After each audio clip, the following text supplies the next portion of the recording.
Good evening, YouTube. How is everyone doing? I found these two people loitering and thought we'd get them on and have a bit of a chat. How you doing, guys?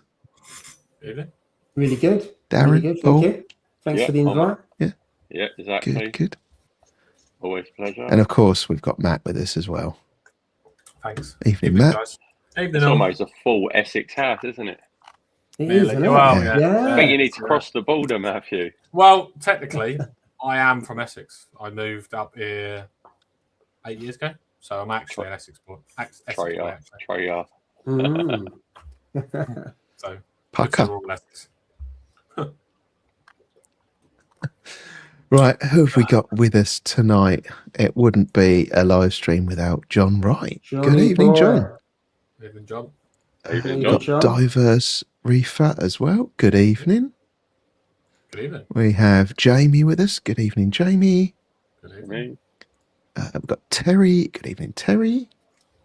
Good evening. Coach is with us as well. Good evening. Coachy. We have Neil. Good evening, Neil. Neil, you booked your ticket yet? You're coming down from Scotland? Got Leroy as well. Good evening, Lee. Good evening, Lee. It was good to see you on Sunday. Hopefully everything was okay. Has he booked his ticket? Don't know. Come on, Lee. Come on, Lee. Put your hand in your pocket. Come on, Lee. Get the Yorkshire hand in the pocket. He's always been very good in the past, to be fair. Yeah. Good evening, Scott. Good evening. Good evening, Harry. Good evening, Lee. Good evening, Tony. Good evening, Anthony. Evening. Who else do we have? Any more? No, Chris. Good evening, Chris. Good evening, Chris. I could hopefully let me know if you see ads, because I don't want any ads running. So if you see them, let me know, because I want to find out how to stop them if they do pop up mid-stream, because it just breaks the stream. You can go into YouTube Studio, can't you, and switch it off, or when you're setting it up. Yeah, but I never switched it on, so I'm just hoping that I don't get it. So it shouldn't happen because I haven't got it switched on. But if it does, let me know. I can't promise I'm going to do one poll, Roxanne. Sorry, but it'll be a topical one. Good evening, James. Good evening. Good evening, Jason. We've got Billy's Reef. I'm going to take a guess that this is Billy. Good evening. Evening, Billy. Good evening, Dan. Look at you, Dan. Who else do we have? I think that's it. Right, we're done. So we're gonna have a little bit of a chat tonight about your new mega build, Paul, and also mega? Yeah, it's mega. Well, I'm not sure about how big, but it's maybe not in size, but in planning and complexity. Agreed. Yeah. Is it even poles? I thought it was Jules. Well, it was inspired by Jill. So those who don't know, I had a 5-foot tank years ago. I closed it down because we were going to have some building work. The building work took 3 years before it started, and in the interim, I still have a Red Sea Max Nano, and Jill was not happy, which is a bit of an understatement. She likes a big tank.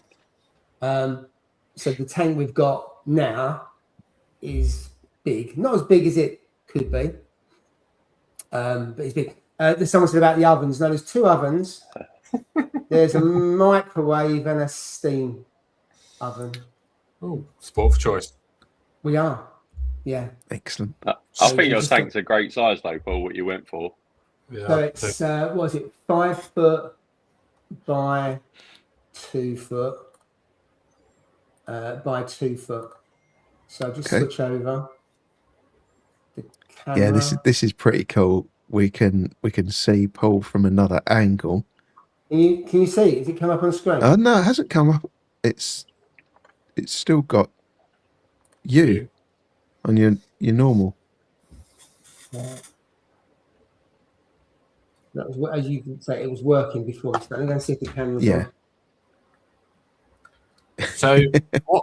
So while you're trying to figure that out, Paul, who came up with dimensions, or was there sort of an idea behind? Give me 1 minute.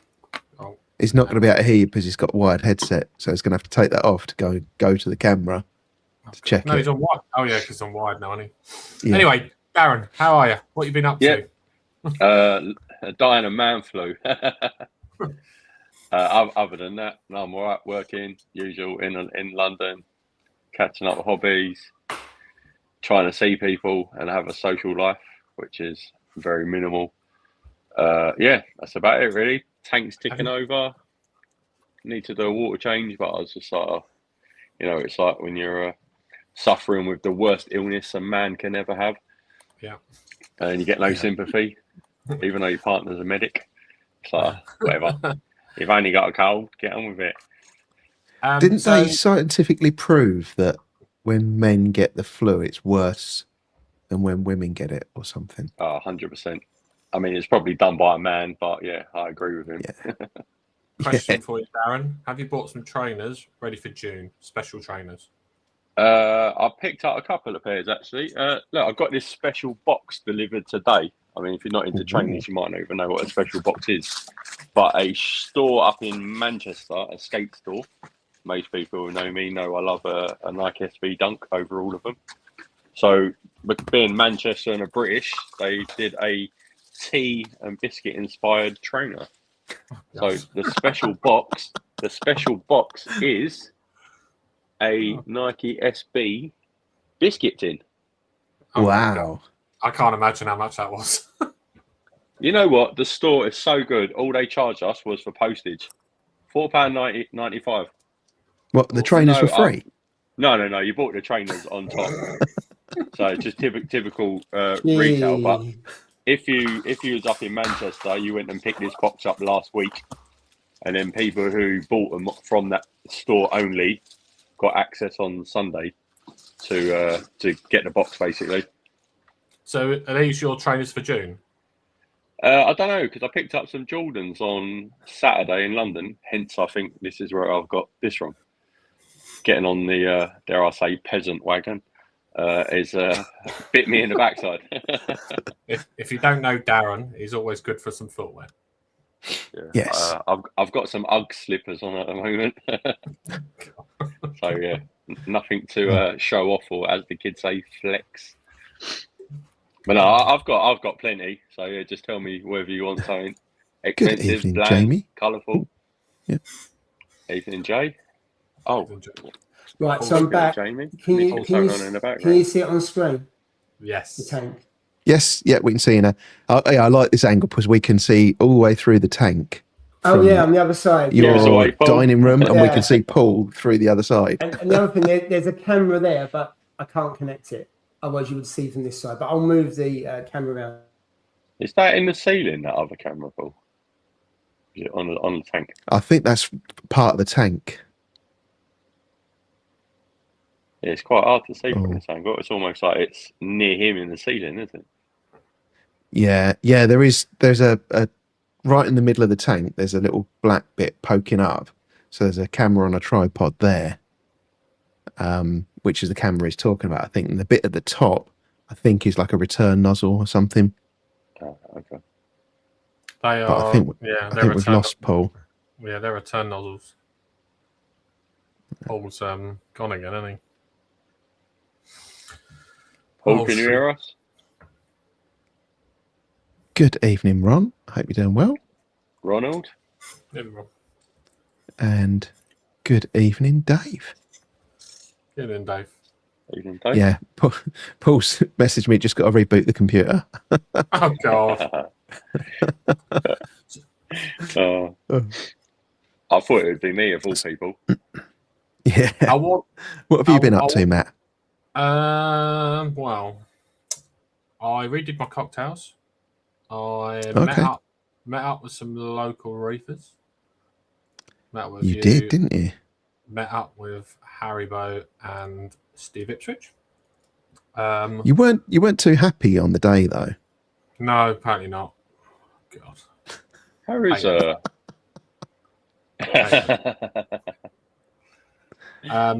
didn't actually buy any livestock. I was quite surprised with myself. I was well behaved. Bought some dry goods, but I actually have not done a water change this week because I am debating going fortnightly water change. Yeah, I sometimes do every 2 weeks. I'm thinking about it. I'm thinking about it long term because I just think, am I changing water for no reason? The tank's not filthy, so I feel a bit bad. But yeah, that's where it's ended for me. Like the best bit was meeting up with you guys. You bought some nice bits as always, and I actually gave you some bits because I need to get rid of it. Yes. Which was nice. Yeah. So, I think Harry likes me more than you. He got a much nicer picture of me, modelling his Phyto for him in the shop. Yeah, I think he did. And yes, thanks to Chris Harron's Reef, you bought me these 3. They are doing very nicely in my tank right now. Thank you very much. Pink lemonade, Hawkins, what and a yellow else? Millie. Apparently, Lindsay saw us at Ben's. Good evening, Lindsay. You should have said hello. Well, exactly. Maybe it's my grumpy face. Yeah, maybe that scared her off. Oh, Paul's back. Paul's back. And then there was a power cut. I can't make it up. Put a pound in the meter, Paul. I know. It's all the electricity. Evening, Lou. God. Yeah. It's surprising how much these tanks use, isn't it? Yeah. Yeah, I haven't noticed much of a difference because I have 3 tanks anyway. So I've closed one down and I'm going to close another tank down. And the lights, which are Strattons, don't take up much. It's the heating. But I've got lids. Yeah. I've got sliding lids on the tank, which I think has really helped. So that I didn't order them. Joe, Aquarium Composition did the install, and Joe said, "Well, they've come with lids. Do you want to try them?" So I said, "Yeah," because I was going to have to put some kind of system in place because the evaporation would have been really high and the humidity would have been higher. So I've got sliders on it, and the evaporation is hardly anything. And considering it's about 750 litres, I get hardly any evaporation. So the only evaporation I get is the sump in the garage, which is 3 foot. So I probably get the equivalent of a 3 foot tank evaporation, which is really good. So I go through hardly any RO, no humidity or smell, no salt creep. I lose about 10% on the lights. I've done par. So when the slider's open, it's 10% higher on par than it is if it's closed, which I can live with that. On the Stratton, 10% is nothing. And the only acros I've got is I've got a barley slimer and a fruit loom, I think it is. So I'm not going to have any kind of tenuous or anything like that. I'm really not fussed about those. They're not really my cup of tea. So I haven't really got to worry about really high par. Are you planning to go full like mixed reef so the lights will start to go higher? I don't know. They're only on 50%. So the side you see here, this will have more SPS, whereas the other side, which I'll bring the camera around later, is going to be all flow. So from the kitchen, hopefully all you'll see is just flow. Nice. of like torches and the Duncans and stuff like that. You can see some here, but as time goes on, this will be more SPS dominated this side, with more LPS the other side. So the whole point is that you got three sides of the tank, and when you look at all three sides, they look completely different. So that's the aim. But we'll see. But my aim is to get it full with corals after about 2.5 years, which is a long time for reefers. But I'm quite patient, and I just let it get on with it. And then I'll just throw in a couple of corals. I've got another tank to close down. And I'll just transfer the corals over as and when. But I mean, some of these corals, the original, so the Duncan one, you can see the Raja Rampage on the sand bed. If you look to the right, that Duncan is an original coral for my first tank. So it's about 11 years old. Jeez.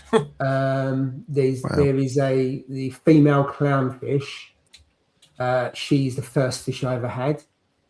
I've got a bubble coral that's really small because I fragged it and I gave the rest to Laura. That's about 10.5 years old. You can't see the candy cane on the other side. That's nearly 11 years old. So I've got a lot of original corals here. So I'm not really sentimental usually, but I am quite when it comes to corals and that. So I've got quite a lot of original stuff that I bought. Yeah, so, it's good. Is the whole purpose of the tank, that coral, is that in that tank or is it still in the other tank? It's in the other tank. I don't think I'm gonna move. I'm gonna try to move because I've got a couple of scollies. I've got a scolly that's, for those you don't know, that's near, I think it's about 8 to 9 years old, which I think is unheard of. I haven't met anyone who kind of has had anything that long. And at the moment, it's in the floating aquascape because the flow is really low. And I'm convinced that scollies don't like too much flow for long term. Whenever it's been in... Mine seem to handle a bit of flow, Paul, if you're stronger. But I find that the shape distorts a little bit. So when I look at some of mine, they almost have a trachyphilia shape rather than a round shape. Yes, because you find because the flow hits obviously around one of the circles and it starts to push it. So that starts to push it in. So I question mine sometimes. So I've got two of them. They're doing really, really well. One's about 5 years old, and I say the other one. I have to go back on one of my YouTube videos to see when I first put it in the tank. But I think it's 8 to 9 years old. So that tank is all about that. It's hardly any flow in the tank. Nutrients are really high, in as much as I think the phos is about 0.3 to 0.5, and nitrates 30 to 50. They seem to love it.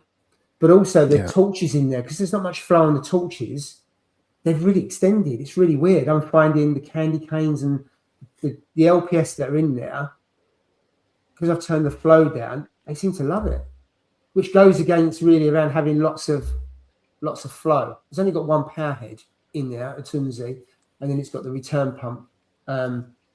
So I don't know. I might be able to find this. I'd like to put it in here because they're two beautiful corals. But if I don't, they'll just stay out in the garage. So I don't want to get rid of them. I remember you having a massive torch in that garage. So it's now in the... so I've sliced and diced it. I've got 3 heads in this tank, but it's on the other side. And I've got about 3 heads in the floating aquascape, and I got rid of the rest of the pieces. So that scape, did you design it, or is that ceramic? What? No, I've done it myself. So the way I've always done it is I've done a cardboard cutout. It's down in the other end, so it was in the cabin. So I've done the shape of it. As you look on the left hand side, because my name's in the way, I don't think you can get rid of that. That's an overhang, and I've got to say I had an overhang in the DD900, but I copied that from Ron. So Ron on his tank has got an overhang, hasn't he, with acans. So I've got a couple of acans. So I took that from there.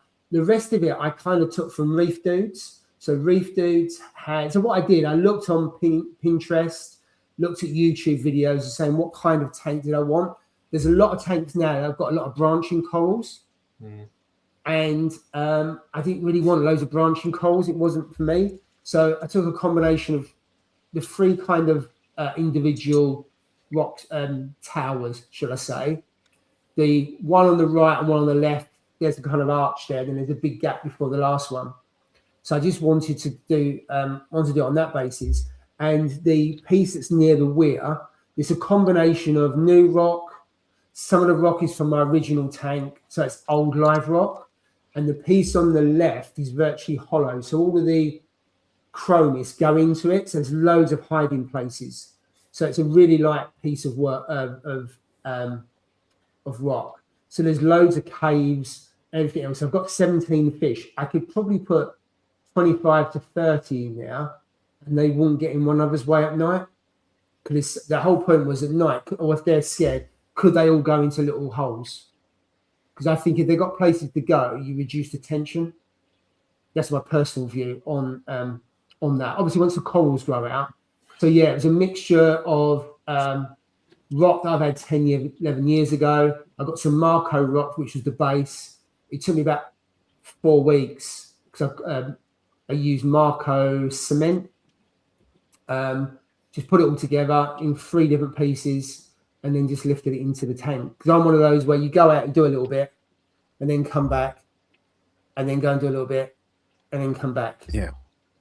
And it's just how I work. There you go. I'm on another camera. Someone's saying, where am I? In witness protection.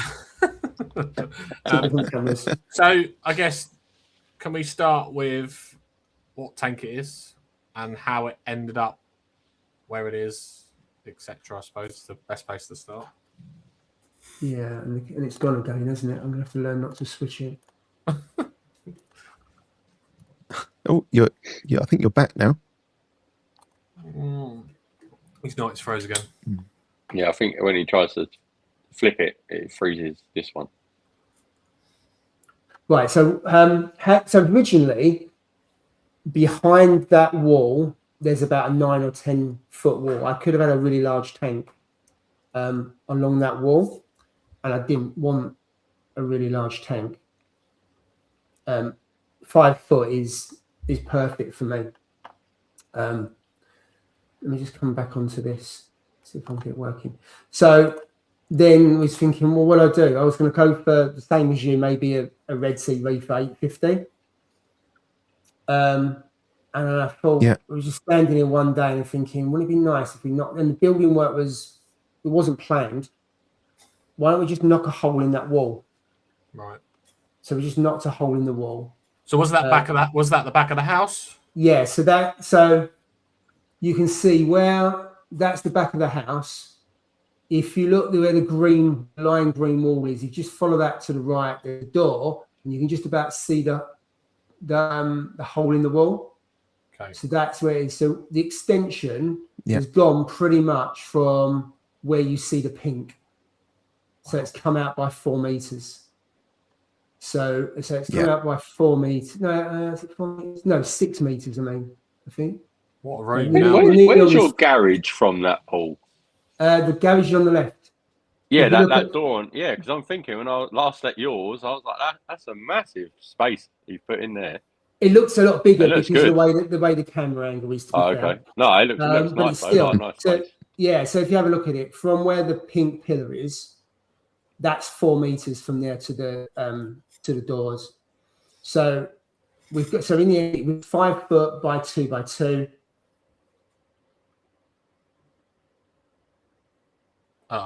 Basically, I wasn't going to do it myself. I haven't got the skills to do that. So I was speaking to Joe from Aquarium Composition, and just got him in to do the work.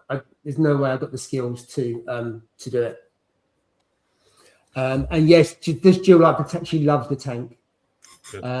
Excellent. She does. So she's got all the fish that we like: amphias, chromis. Got a yellow tang. I've got a Bulbonius amphia, but that's in the holding tank, because in the floating aquascape, I didn't realise there's a hole in the aquascape. So it goes and hides every time I try and catch it, so I can't catch it. So I've got a £300 fish that I bought on store credit sitting in the bloody garage that I can't see. So I'm not happy running. So I called Paul Q, said, do you know what, Paul, you should drain the tank and it'll just plop out. I said, Paul, there is no way I'm taking that risk with a £300 bloody tank. Fish. Oh, Paul, yeah, want it to die, because I go and buy another one. Are they quite cryptic anyway? They can be. I mean, it does swim around in the other tank. I think with all the other fish in there, I think it would come out. So it is quite a shy fish. But the research is if it's with other fish that are not that aggressive. And to be fair, chromis are a little bit aggressive themselves. The amphias are a bit aggressive themselves. The clown, the female clown, just keeps everyone in order. And the yellow tank's as good as gold. So I haven't seen much aggression in the tank at all. So I think it would be all right. Would it be more fish going in, Paul? Yeah, I don't know what though, because I'd like to put some wrasse in there. But the problem with wrasse, I've got peppermint shrimp, because I always have peppermint shrimps in the tank. And Yes. I've got lunch. 5 fish. Exactly. And I'd rather have, and Jill likes the shrimp. And we've got a shrimp, I can't remember what one it is, that I bought from AAC. It went into a cave overnight. I don't think it's a pistol shrimp, but you never see it. So the only thing you see is you've seen where it's been. So it goes across all of the 3 structures, burrowing underneath. But the function, I always put them.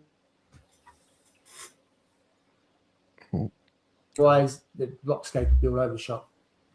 Yeah, I think we keep losing your connection a little bit. But what wrasse are you worrying about, Paul? Peacock. Yeah, that'd be all right. I've got Yeah, peacock. I've got peacock. Mine's turned into a male about 3 months ago, and it's obviously bigger, and it don't touch either of my shrimp. It's the Melanaris are a bit. They can. Yeah, they do get bigger as well, though, don't they? Yeah. I think Rob always said he's Lenardi, which is obviously a big wrasse, would smash any cleanup crew. But yeah, my leopards, iridis, twisty, they don't touch the shrimps at all. Yellowstone. Yeah, yellow tails. They've been fine. The black tails. The twisty literally eats the little dove snails. That's about it. I find most of my wrasse are opportunists. So if there's a snail on his back, they're having it. But they're not really going for a hunt. Steve's got a fish that likes snails, but that's not even a wrasse. Yes.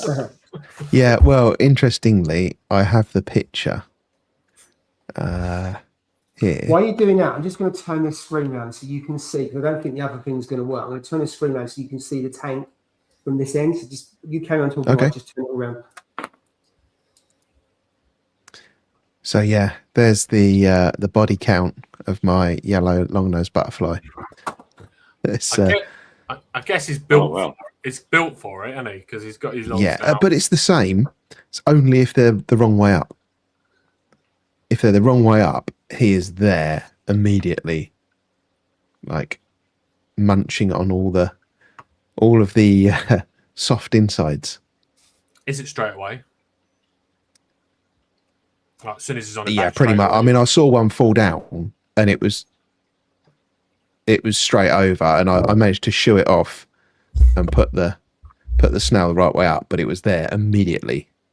Jeez. It kind of knew what was going on. Yeah.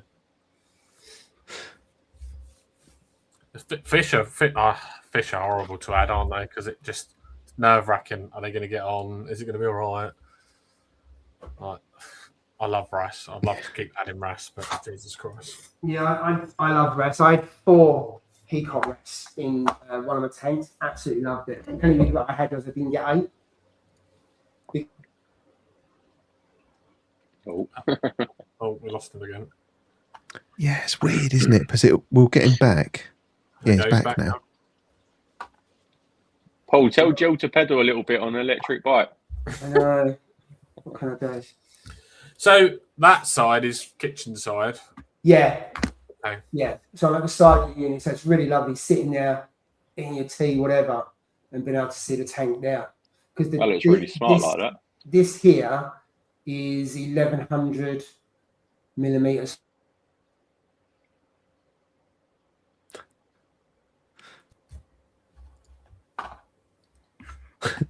So Come on, Jill. Paul's got He's here at McDonald's internet. McDonald's.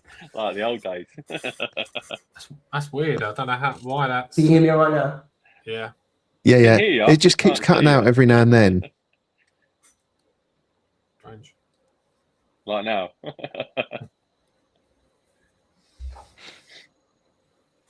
Oh, dear. How peculiar. Yeah, strange, isn't it? Because But we That can does look fill the really gap, smart can't like we? that, though. we can fill the gap. Yeah, it looks real. It's like a picture, isn't it, on the wall?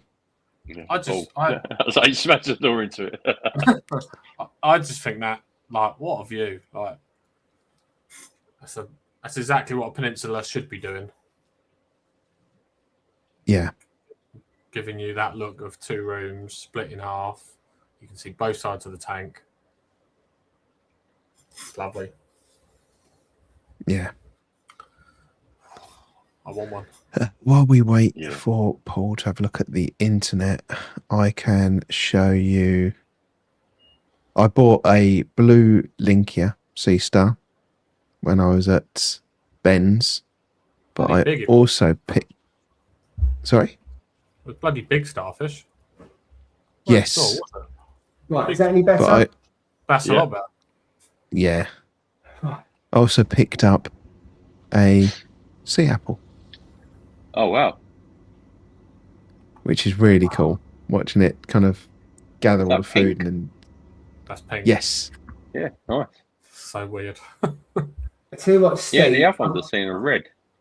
I've always liked the look of those, but always worried about you see stories about them imploding and basically going bad and nuking the tank. Now I don't know if that's a Yeah. myth. Yeah.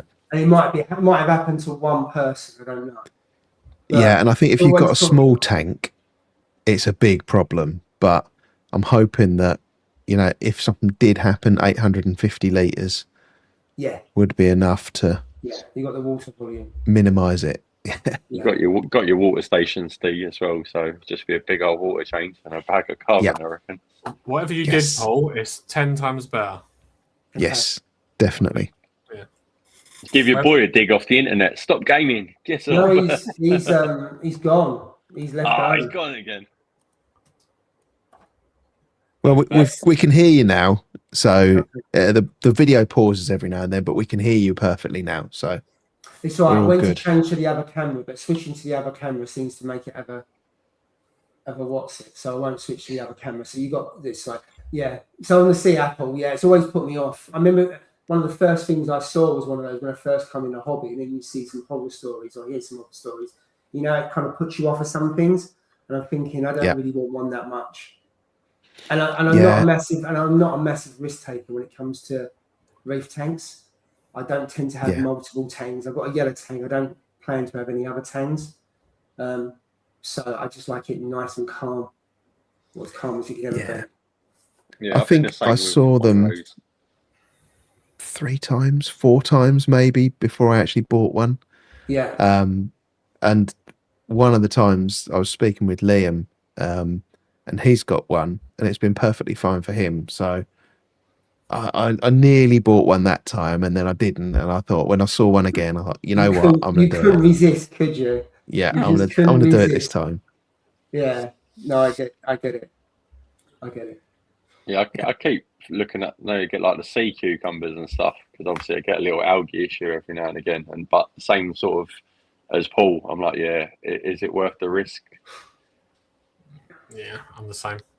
I don't know. Yeah. Same as though, I think you say you had one, haven't you? Cowfish? Are they not meant to be the same? The boxfish? Yep. Because I think they're like quite cool pets. Like as I say, Yeah, well, I pets didn't for a have fish. it. I didn't have it in my reef tank, so I had it in my Fluvial Evo. Oh, okay, but yeah, you say But there's still that something went worry. wrong with that. It lasted 3 days, and that was it. Mm. Never know when it's so new, do you? Like whether it's parasitic or it's an old fish, or because it was Yeah. a decent size, wasn't it? It wasn't a tiny fish. No, it was a reasonable size, but yeah. I don't know. So this maintenance on this side, Paul, what's that like? Um. How'd you clean the glass? Well, I have to. So from the other side, it's fine. I just put my hands in like you would any other tank. Yeah. Usually Jill helps, so put the magnet, the one bit this side, and I put my hand. I can't actually reach the bottom of the tank from the other side at the front. Now I'm not small. I'm 6 foot. Sam can, because he's 6. That's my youngest. He's 6'5". So I don't plan to have any coals on the sand bed, and the ones that I do put this side low down will be small ones. It's a real pain. So that's the no, but I've got a ladder. I've got a ladder that's 4 foot. So I stand on a 4 foot ladder. But of course, Yeah, I need that to reach the sand in mine. Oh, really? You're not small, are you? No, I'm 6 foot, but I can't. My arm just won't reach to the bottom without it. Yeah. So it is using the kind of the long pincers or whatever you want to call them. Using those is becoming a bit of an art to do that. But the good news is you don't have your hand in the tank because you have to stand on the steps, open the sliders, and then you've got to faff around getting in it. So there is a massive advantage to just keeping your hands out of the tank. So very rarely do I only put my hands in a little bit just to put the cleaner in. So I have to clean the glass every 3 days at the moment because it's got cyano. So who made the tank? So it is Seabray. So Seabray are well known, been around for at least 30 years. They make the DD Reef Pros. So they're made in that factory. So I think Paul's got them in his farm at AAC. So the AAC tanks in the farm come from there. I don't know about in the shop. That I don't know. So, and Joe uses them anyway. So I know them. So when I did DD Reef Pro 900, I cracked the weir and I put it in the back of the car, went down there. They repaired the weir and charged me 20 quid. So I was so lucky. Whereas if it'd been a Red Sea, I would have had to bought a new display. So I've been down there before. Dave's saying they make Aqua One as well.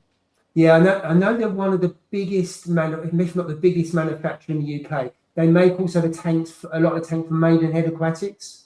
I don't know what ones they make for Maidenhead, but they make them for Maidenhead. So they do DD, obviously the Aqua One, Maidenhead, and then they do custom. They don't deal with the general public. They'll the Aqua Marine Pro, wasn't it? From Maidenhead, I think. Yeah, something like that. They did a 900 and a 1200. Yeah, I'm not sure. I don't know what ones they do, but I know they do both the fresh side and marine. They do both. Is my understanding. I don't know any more detail other than that. The glass is only 10 mil because it's Euro braced. So I was thinking 10 mil. I don't even think my Red Sea Reefer 170 is 10 mil. And when you've had a Red Sea tank, which I think I had a 5 foot, so that was 15 millimeters. So when you think 10 millimeters, I'm saying to Joe, is that enough? That feels really thin. He goes, because it's Euro braced, blah, blah, blah, all that kind of stuff. It's it'll be fine. Yeah. So yeah, and the weir, as you can see there, is off center because it sits on the wall. You kind of got the tank there, and then the weir is kind of that side. So there's probably only about 5 centimeters the other side of the weir.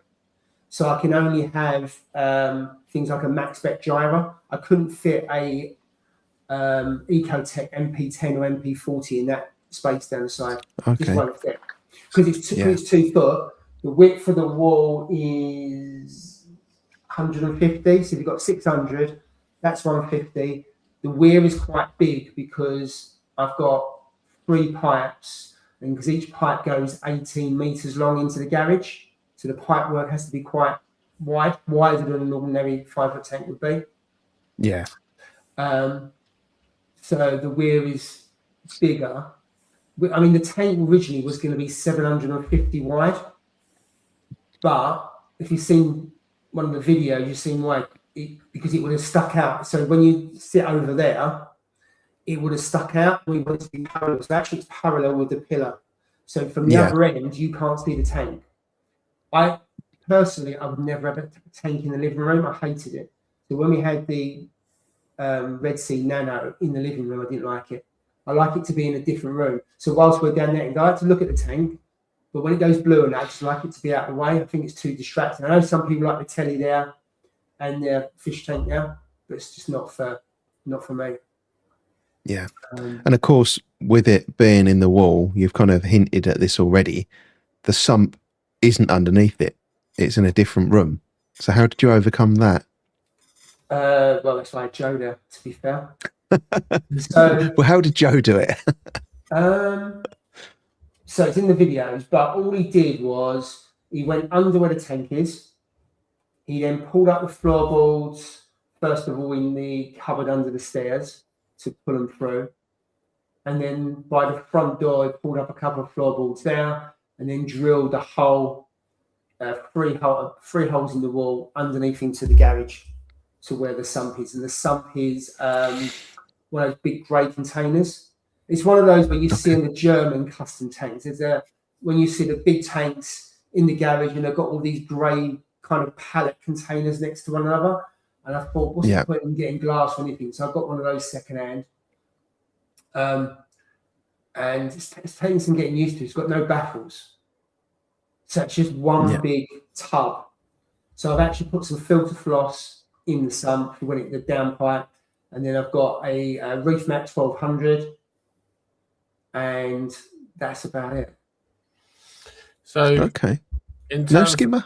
Yeah. Oh, sorry, I've got a skimmer. Yeah, I've got a red, a Nias 160. So again, it's another bit of kit. I've had that for 10 years. The Nias 160. I think it's a really good skimmer. It hasn't fit every so often and overflows, but the bubbles you get from it. If I bought a brand new skimmer, I'd probably go for the one above, but I think that'd be overkill. This is for about 1,100 litres. The skimmer is. But I don't plan to have loads and loads of kit in the sump. I'm hoping to get away with the Reef Mat. Got auto water changes going on, so I do about 12% in a week. UV. So because you don't have baffles, do you put a wave maker or something in there to churn it up, or? So what I do every so often, I will turn the return pump down to 0. Put a power head in now. It just gets rid of all the crap, and then the Reef Mat just goes into overdrive. Right. Okay. So I probably leave it for about an hour. It's the Reef Mat is spinning because of the amount of crap that goes in there. I mean, the Reef Mat does get a lot, but what I didn't want to do is go straight from the downpipe into the Reef Mat. I didn't think it would be powerful enough because I've got a Deltec EcoFlow pump, which is I've been told it's a really heavy duty one because it's got to push the water 18 meters. But I only run it on 50%. So it runs. Is it at the same height? Your garage floor and the house floor? No, it's below. Yeah, so it's got extra head height to do as well. So I was thinking, right, if the sump is somewhere else and it's lower, how would it flow and do what it needs to do? But it seems to be fine. The flow seems to be okay. It trickles down and then it pumps back in. So it's a powerful pump to do that. Yeah. So no, really, really happy with it. I mean, Joe done all the installation, all the Neptune stuff. What I will do, I'll send you a picture if I can find it of the actual sump and all the kit in there, and you can put it on the screen. Okay. So can you explain, Paul, you've got different flow that people probably haven't noticed or see. Oh yeah. Because I like that idea. I think that's very cool, but it's very unusual. How the flow works in the tank? Yeah. Yeah. So you've got that's the weir. So ordinarily the return pipes would be here, above the tank. You've got a pipe that runs all the way along, and I've got 2 returns. There's a return that side and that side. So I always think with a peninsula, how do you get the flow to that side? It's a right pain in the ass. But I've got a return pipe there and a return pipe here. So it helps with the flow. Yeah. If that makes sense. And I take it you just control that via the return. Yeah. So it's running at 50% at the moment. and it seems to be okay. All the calls I've got seem to be getting enough flow. And at the other end, do you use a gyro like you said next to the wheel? Yeah. So on this side, you can see I've got an MP40, and on the other side, I've got the Nero, whatever the Nero one is. I can't remember what it is. There's a Nero gyro. Nero 5. It's the 3. So not the round one. It's the 3. equivalent of the gyro. The Orbit. That's the one. So I've got an Orbit 3. I have bought a pair. This is another nightmare. I bought MaxSpec gyro, the pair of them that has a single controller. I bought it 4 months ago and I haven't installed it yet. It's just like Sounds like the KH Keeper to me. Yeah. I had the KH Keeper Plus. How many years was that in the garage? I never set it up. I tried to set it up. No, I did set it up, used it once, thought it was shit, and then just sold it. Touch wood, mine's still going. Is it? It's probably mine, probably me. But I never really. I use Apex a lot, but for me, I'm not a fan of the Neptunes. Yeah. Not saying they're good, because a lot of people use them really good. They swear by them. But I don't. Does it control much, or is it just there as a fail safe and trends? So what's that? Sorry, the Trident and the Apex. Oh no, I haven't. No, I've used it. So I haven't got the Trident. And I said I wouldn't get a Trident. Maybe long term I would. But so the Apex does the auto water change, does pH, does the temperature, and the RO. So I've got automatic RO. So the RO flows from the tap through the membrane and into the sump.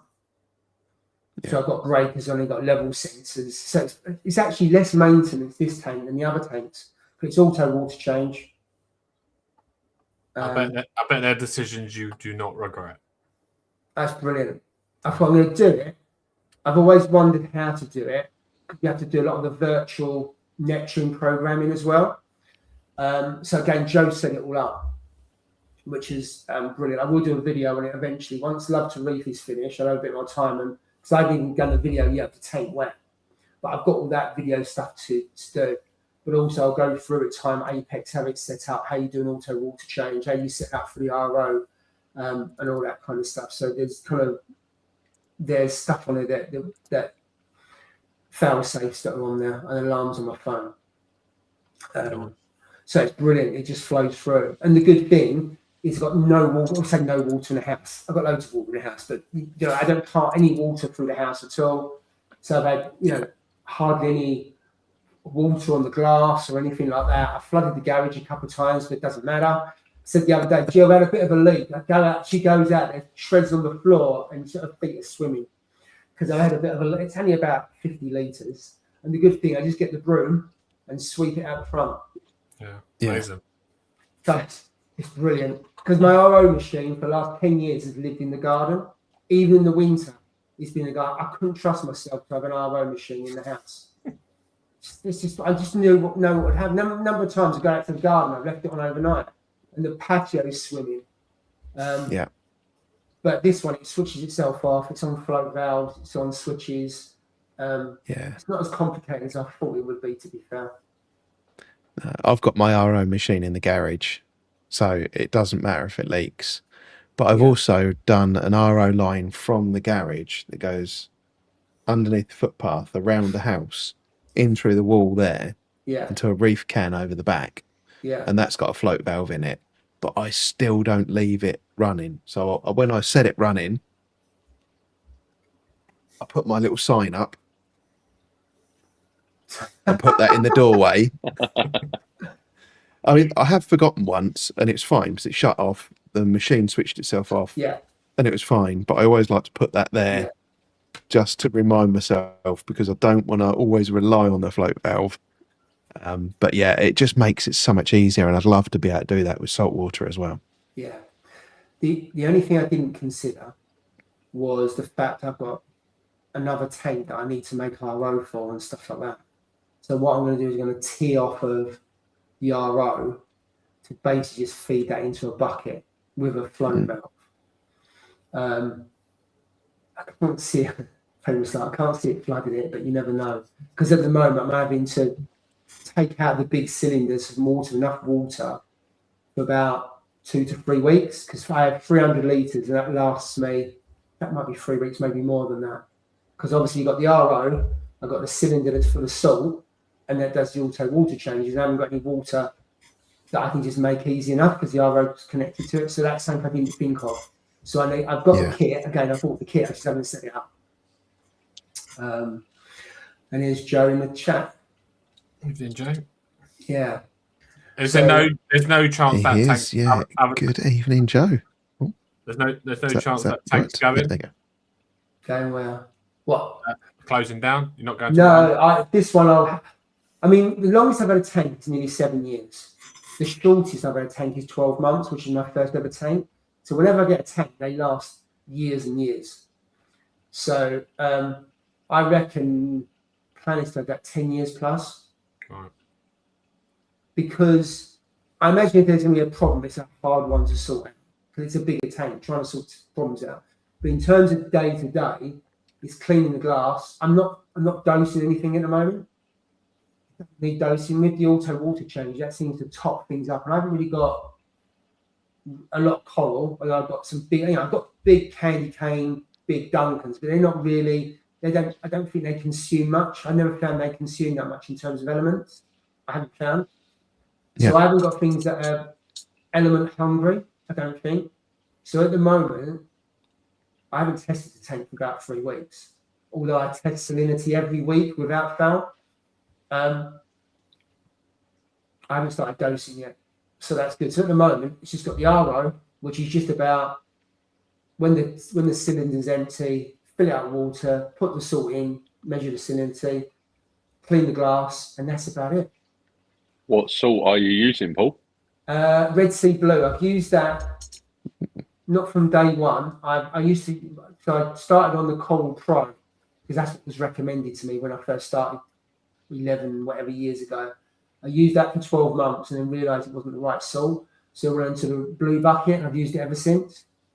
I haven't felt the need to change salt, so I'm happy with it. It's done, as far as I'm concerned, stuff grows. So I'm happy with it. Yeah. And what's this Love to Reef I heard you mention? Yes. So love to any more questions on the tank? And then we go, love to Reef. We'll probably come back. I'm sure there'll be questions. Yeah, we'll flip backwards and forwards. Yeah. Just before we move on, I'll just say good evening to Woody's Reef and to Stuart as well. Good evening, guys. Evening, Stuart. I hear Woody's going to come onto one of these live streams one week. He is, indeed. You're your biggest fan, Steve. Canary Wharf's finest reefer. Is that where he lives? Yeah, I think he owns like a massive skyscraper. Oh, interesting. Okay. Penthouse Woody, eh? Yeah.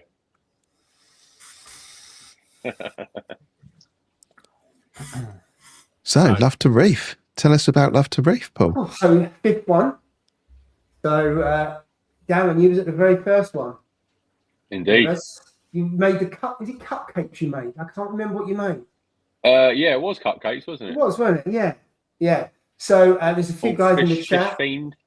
Yes. So so it's the fifth one. The very first one was kind of 50 people, and it's grown from there. This year, aiming for another 250 people.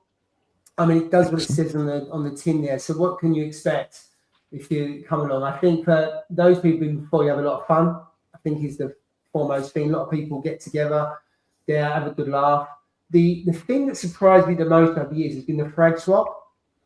So last year, I think it was 180 corals exchanged hands, which for me I thought was amazing. So that's a combination of people swapping, but also a lot of people give corals away, which is brilliant. I found people that have would like to try SPS, but a little bit concerned, and they get things like Monty Paw or Cat's Paw, Stylo, all that kind of stuff, which is your kind of beginner SPS. So there's an opportunity for people to get corals that they've never had before, or a bit concerned about having them try it for the first time.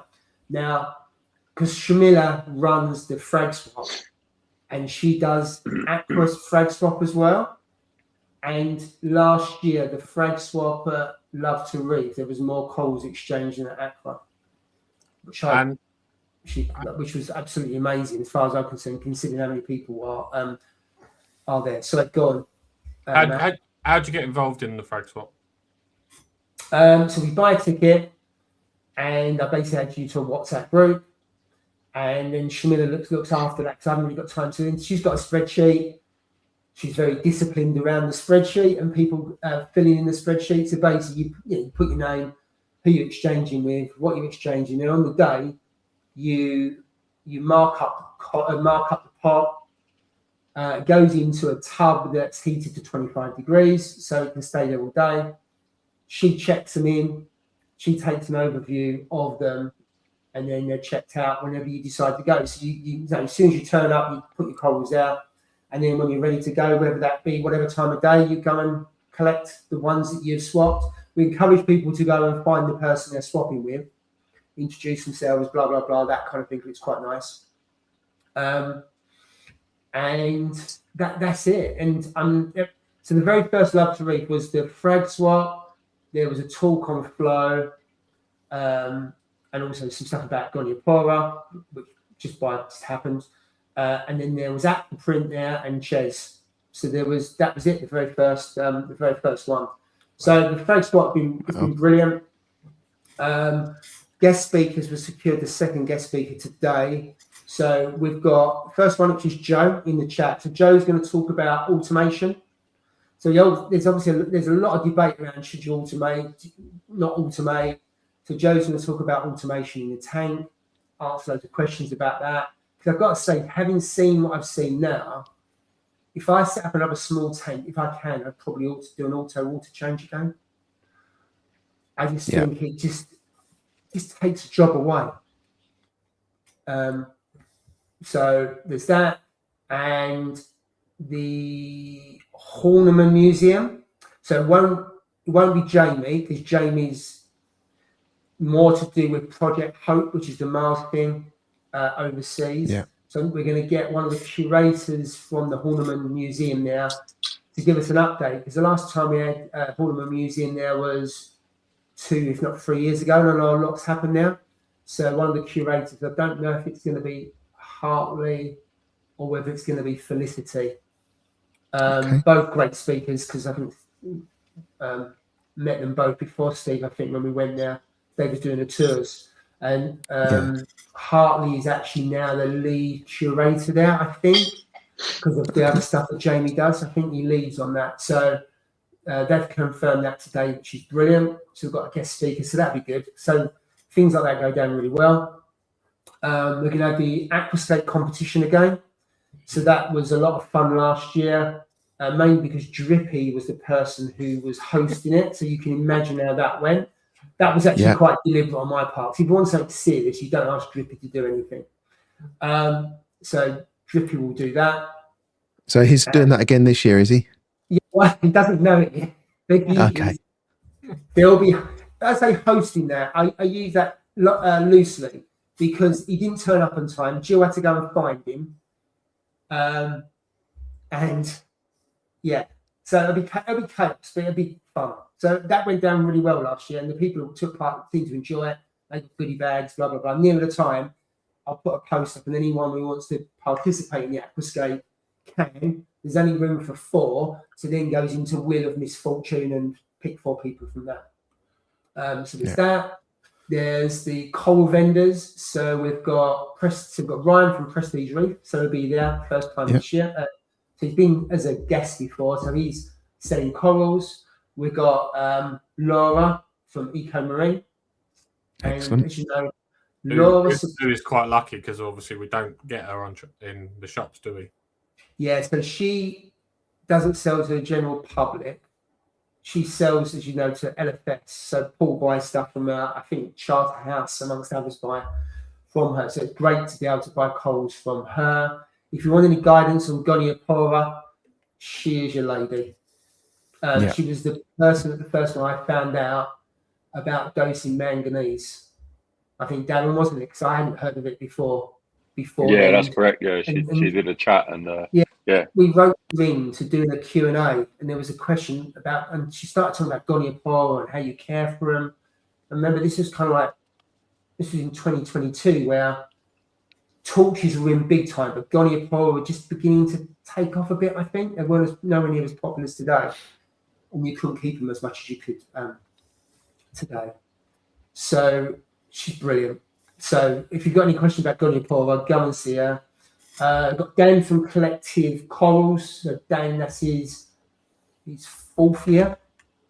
He's a hobbyist down in Kent that does some really good hardy corals.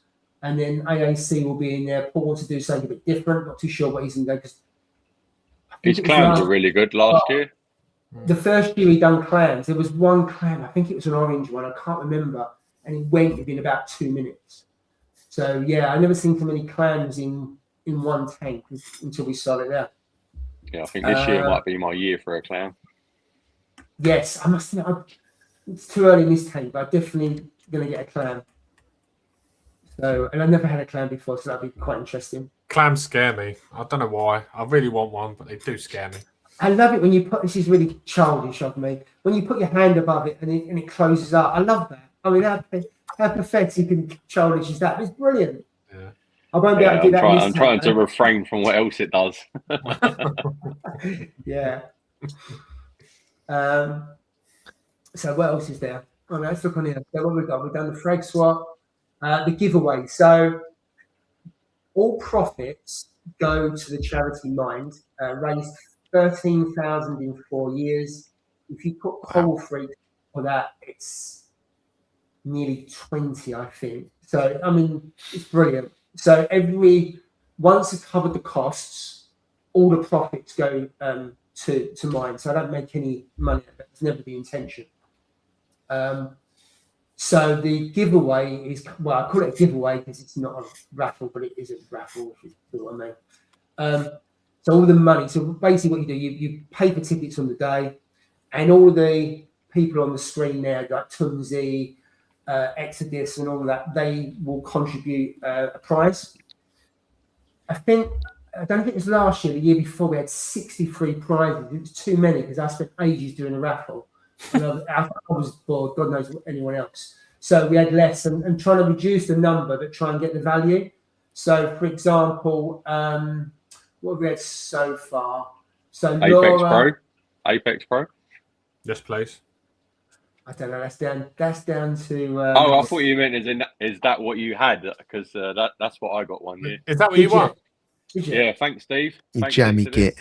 Cheers, Nice. Jamie. Yeah. Come on, Steve. Give me another one. I want. So yes, so we've had Ecotech MP40s. We've had Radion. XR30s. Jay won a 15, didn't he? Yeah, jammy.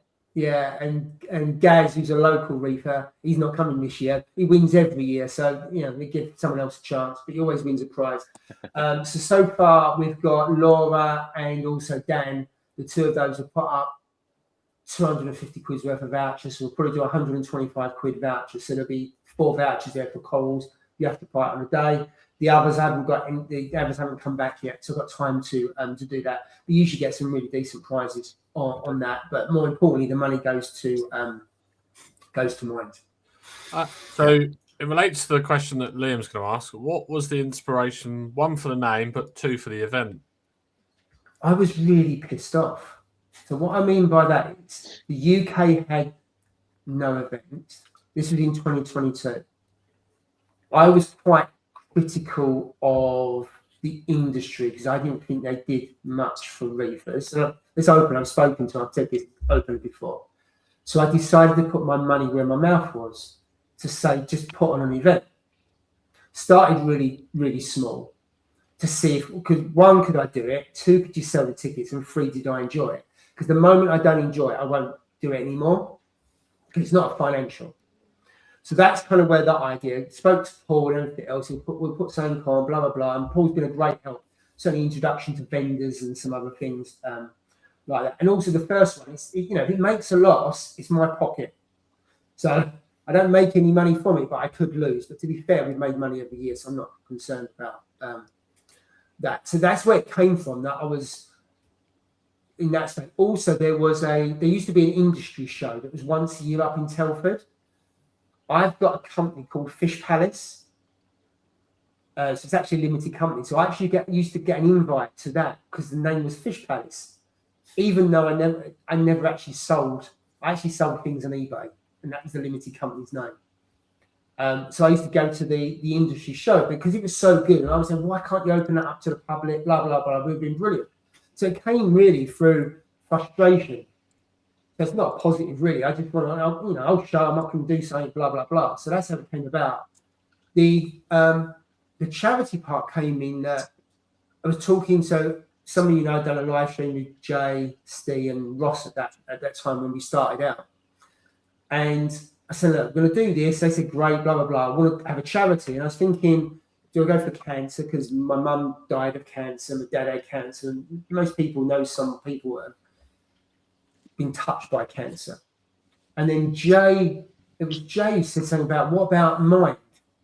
And I hadn't really thought about mental health, really. I've been really lucky on that side.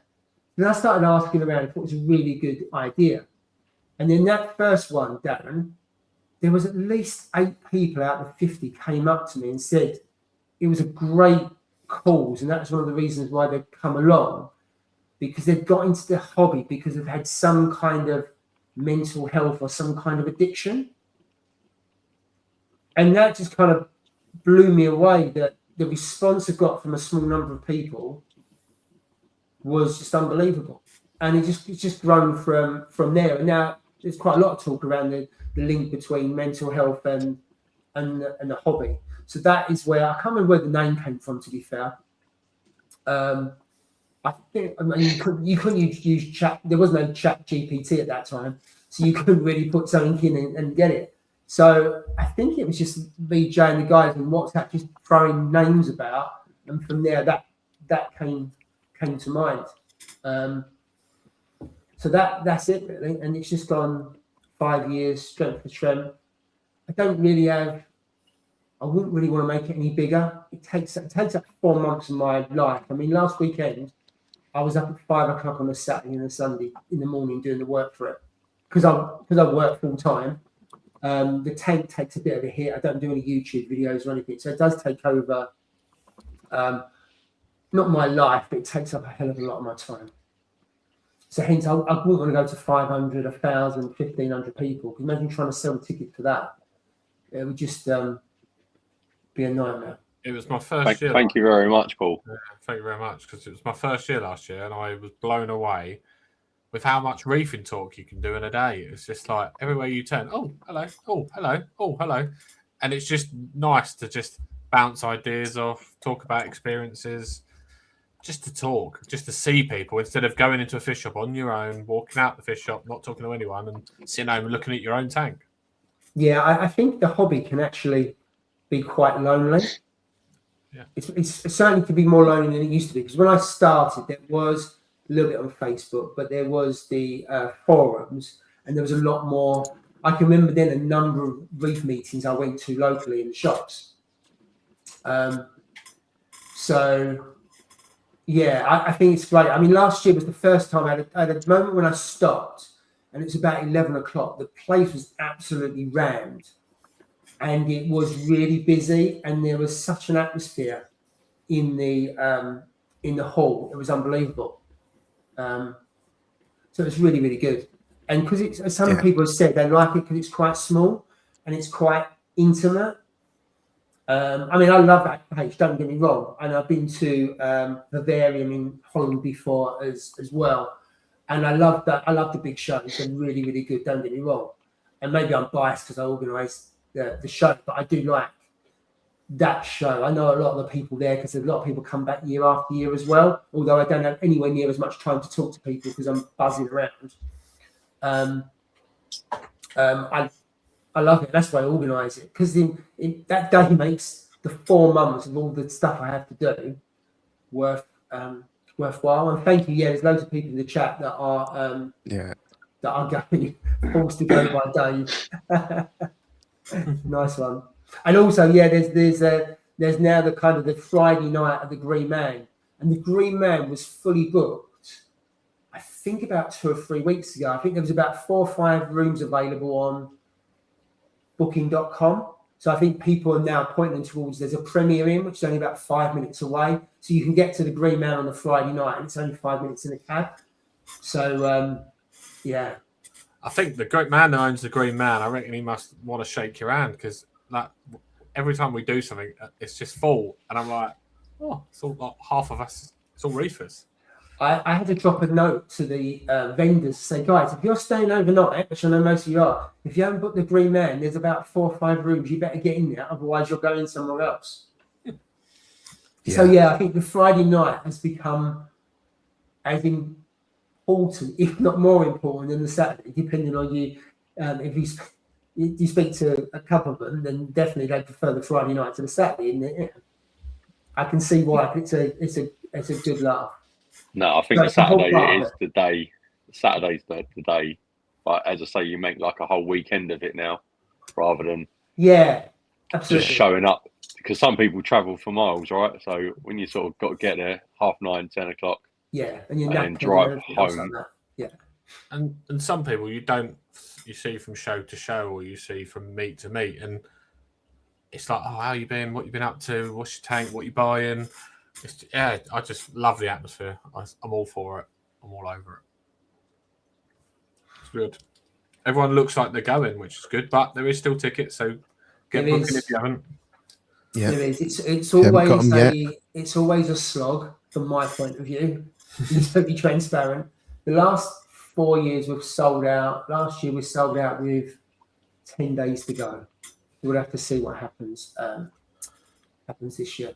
But thank you for everyone who's in the chat and watching.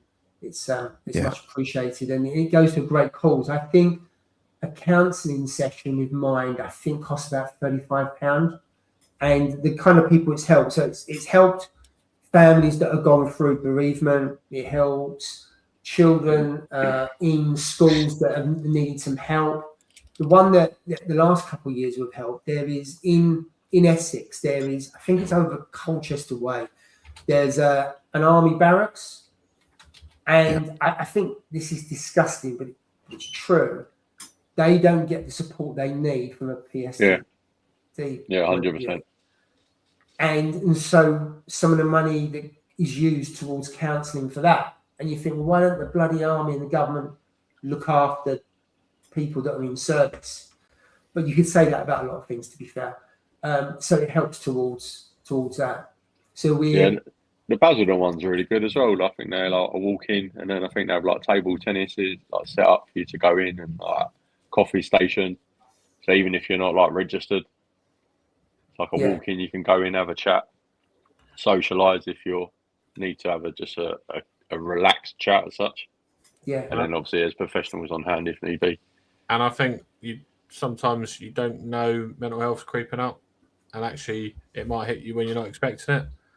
But if you're aware of these things and you know they're there to help you, then I think they can do a lot of good. So it's a worthwhile charity. Yeah, 100%. Yeah, it is, and people seem to have a lot of fun. They help AAC in terms of putting money in their tills, which is always good. But for me, it's 2 things: it's the charity and also the Frag swap. Yeah, I know it's not a community thing and everything. There's a kind of wrapper, but the fact that people swap corals and stuff. Yeah, people like buzzing afterwards and talking for like weeks about it. Yeah, it's really good. Yeah, so go on. What I was going to say is what it has done is on the back of that, getting to know other people. There's an Essex Reef Club, which is the Facebook group, and then there's a WhatsApp group, and Darren, you're on it, Steve, you're on it. My God, that site is busy, and the bit I like about it is 1, that people help one another, and 2, the amount of corals that are flying around in terms of people swapping and selling. And it reminds me of how the forums used to be, with people just sharing corals around different people. So that's kind of an extension of this, because that happens on one day. The Essex Reef Club WhatsApp group, people are doing stuff and swapping corals all the time and selling corals, which is absolutely brilliant, which for me is what the hobby's about. Yeah, support your LFS. I'm not taking anything away from that. but it is nice for people to share coals, I think, and not trying to sell coals to make money. Because this is a hobby that it takes some patience and it takes quite a bit of expense to get going. So if you can be helped by a reefer to give you a few little bits of, I don't know, SPS or whatever, it helps that little bit of confidence to then go out and do this and buy that. Yeah. And it's great if you've got a group of people, maybe on the back of the show or anything, that you can then speak to afterwards. Because let's face it, there's always going to be something going wrong with the tank. There's always going to be something you need some help on. And so having people you can trust and you speak to on a regular basis and getting that advice, and you haven't got to go to the wild west of asking a question on social media, which you'll get 10 different answers, of which 9 could be right or 9 could be wrong. And all of them could be wrong for you. You just don't know, do you? And 4 will be not helpful whatsoever. And borderline nasty, maybe. And the others are saying, why are you asking that question? You should do your research. Yeah, what an idiot. Exactly. Why have you gone and done that? Yeah, thank you for that kind of thing. That's why I'm on a forum, for help. Well, yeah. So tickets are £25. If you want more information, go to lovetoreef.co.uk. Put a shopping cart into the website for the first time. So some tickets will be bought with that. Or you can buy them in store at AAC, or you can go to the AAC website. It's on the homepage. So there's plenty of places that you can buy from. Excellent. Yeah. Book your tickets. John, I've got a question for John Wright. John, are you doing mugs? Because you're well known for mugs. Love to read. I know. I'll still use mine. And exactly, so do I. I love my mug. Oh, I got 2 mugs, but I love my mugs. But also, is he wearing a lovely shirt? He stands out, and everyone knows who John Wright is. He's famous for that too. He's known for his shirt. Someone else has got a John Wright shirt now, though. Oh, have they? Yeah, he gifted them one at did he? Mansfield Aquatics when we went to the meet there. So Harry now has a John Wright top. So there might be 2 people in very bright shirts. Oh, will he wear the shirt or the dress? Ooh. Oh, I don't know. What are you going to wear, Harry? That print on the dress. Ooh. Are you going to wear the dress? Not tonight. Okay.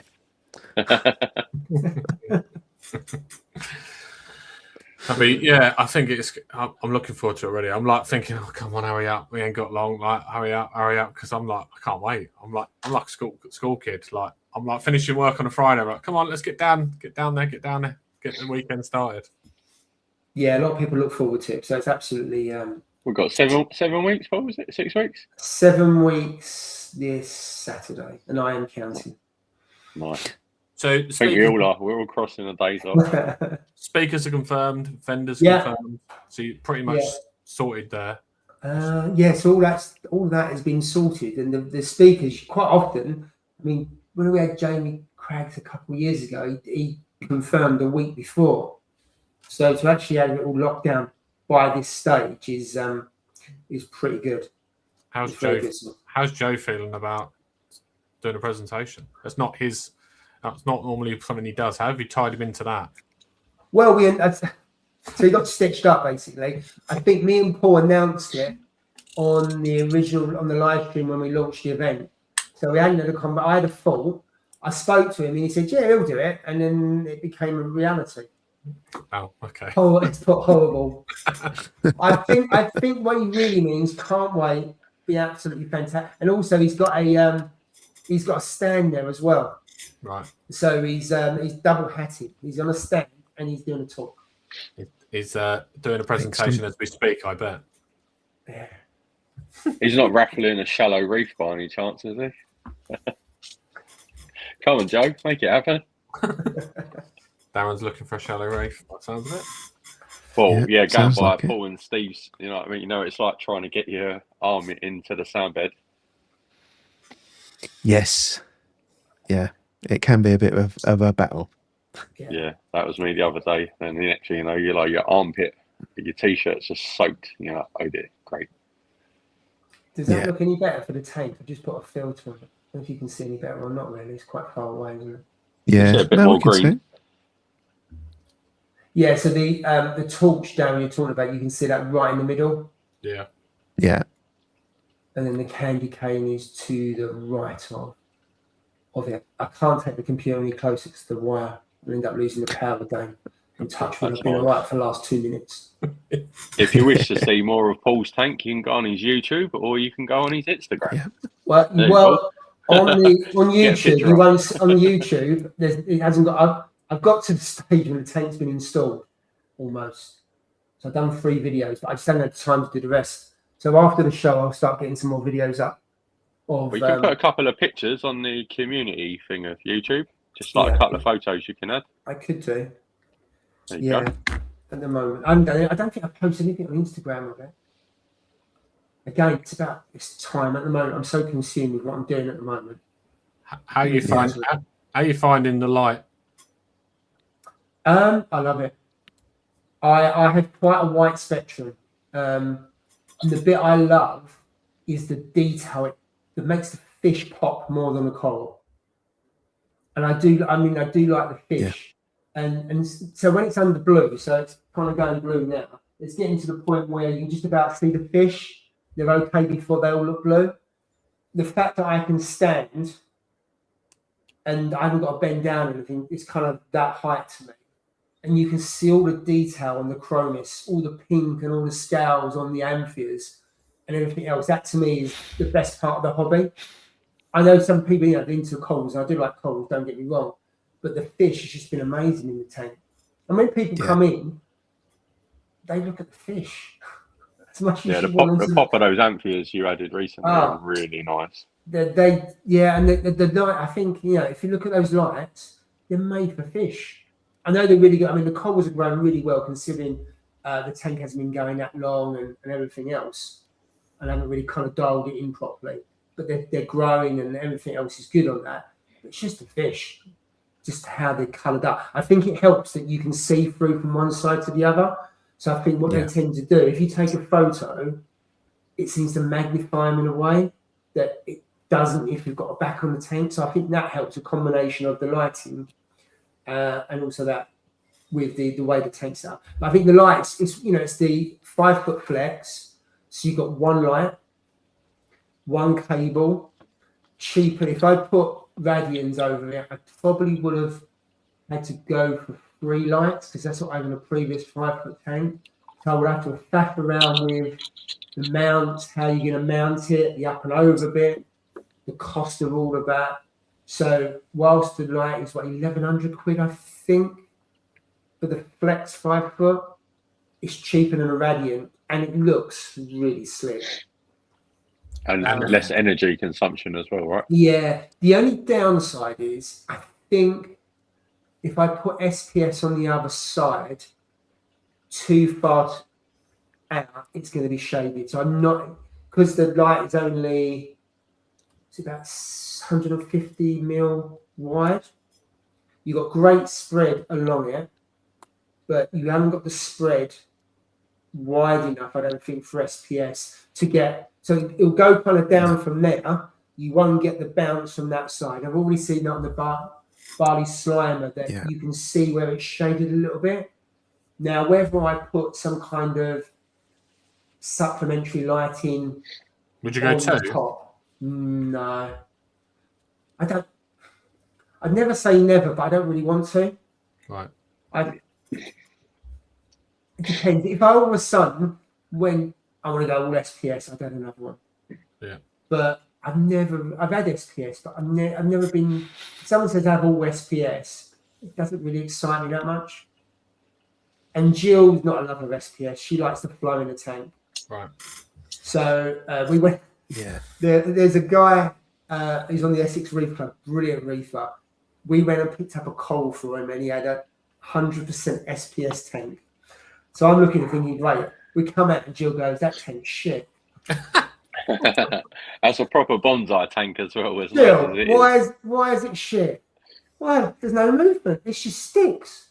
There's just sticks there. That's a load of rubbish. I said, Jill, you don't appreciate it. I don't care about that. I just didn't like it.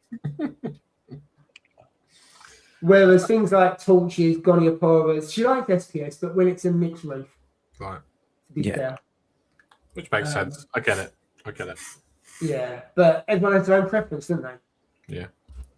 I know I'm not going to be able. I'm going to struggle probably to keep 10 years. It's a mixed reef, and I'm not that conscientious enough to keep those kind of calls. Speaking of devil, she will appear. Yeah. Who's Yeah. is that, mate? Me, I was talking about you. Don't say the name. When we went and saw that tent, and you didn't like that tent, it was all sticks. Oh, horrible. Horrible. What's the point? He's probably watching. Oh, He God. knows about it. I told him. Oh, I've known God. him for years.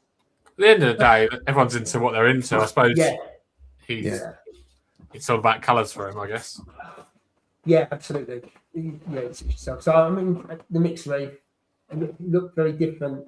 All three sides. The best side, actually, if you can't get the camera in, is when you look from the peninsula end, the Right. 5 foot end. You've got completely different perspective. That's the end I like the most. So is that a dining? Is that a dining room the other side of the wall? Yeah, Right. yeah, So you're always eating while looking at the tank. yeah. Most of the time we're in the kitchen at the uni here. To be fair, Right. we tend to not use a dining room table other than for Christmas. We've got loads of people around. It's one of those. But yeah, usually it's here. So it's great when you're sitting there. In fact, sometimes I work from here as well, so you can kind of see it.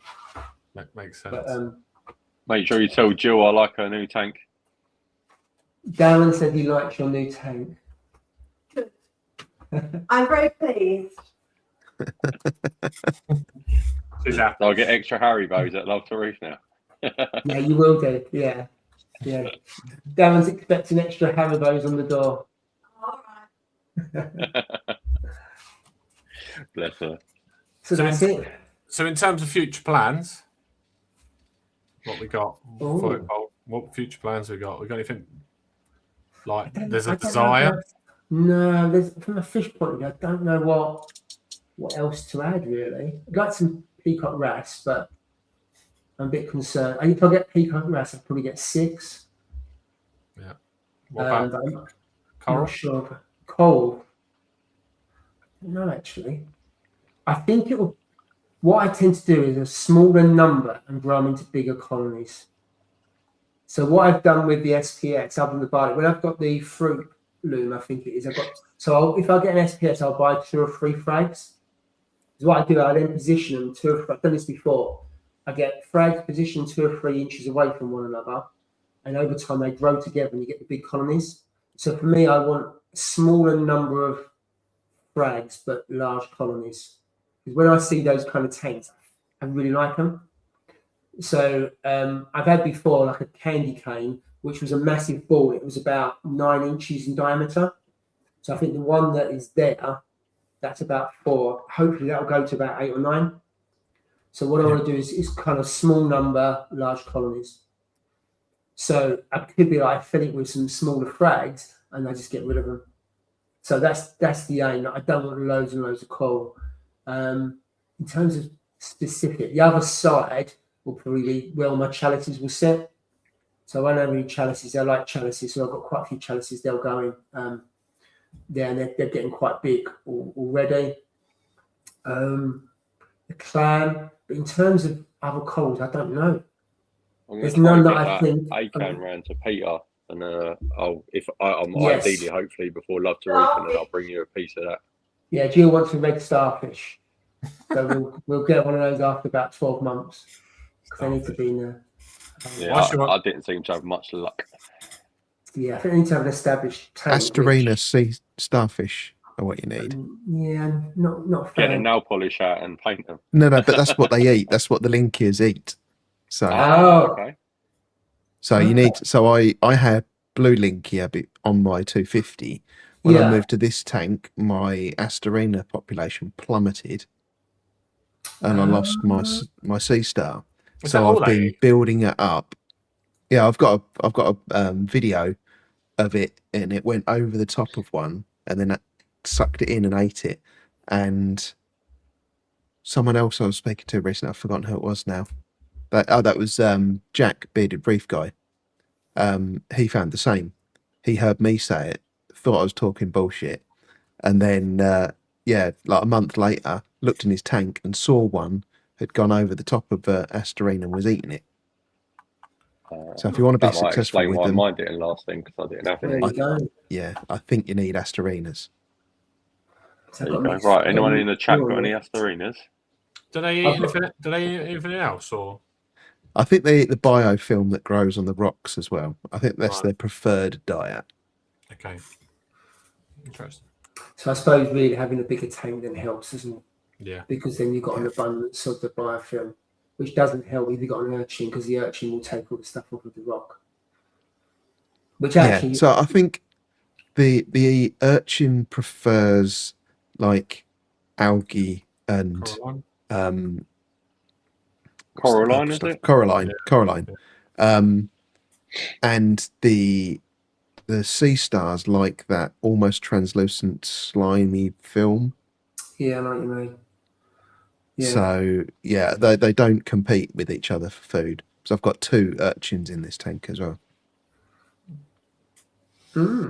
That's good. Good to know. I hadn't really thought about what they eat. I hadn't really got into. I've not had a starfish before. I stayed away from them. But now it's a bigger tank. I Once forgot you to. do starfish. Yeah. I forgot to ask Paul. What time does Love to Reef start? 10:30. So that's 10:30 till 3:30. Half And it finishes with the giveaway. But then those people that win the vouchers for the coal vendors will still be open. They don't want to clear up, so you can then catch in your winnings to get coal. Yeah. Make sure if you do a raffle, you stay for the raffle. Yes, because 2 years ago it was a nightmare because we decided that actually if he wasn't there, you could still Cheers, win. John. We had about 15 prizes left, and some people didn't claim them. So last year we went back to you have to be there because it's too much of a bullseye Yeah. to post them out, or you go and collect them and stuff like that. And I've got to organise them to be at AAC and stuff like that. So it's just a lot easier for if you. Or some people give their tickets to other people, and then they'll sort it out amongst their mates and stuff like that. So that's fine. But it's just so more convenient to hang the prizes out there, especially when people don't claim them. And some of them are, well, people always manage to claim the XR15s and things like that, but things like ICP tests and things like that, they can't be bothered. When you think an IP test is like 30, 40 quid, they ain't something to sniff at. Yeah, I mean, well, Liam won a bucket of salt on his motorbike, didn't he? Yeah, absolutely. Yeah, it did make me chuckle. I think that's the All the first way time I've up met north Liam on as that. well. I think Lee had to take it home for him first. Yeah. It's a bit dodgy, isn't it? 22 kilograms. It was. Yeah. Yeah. There we go.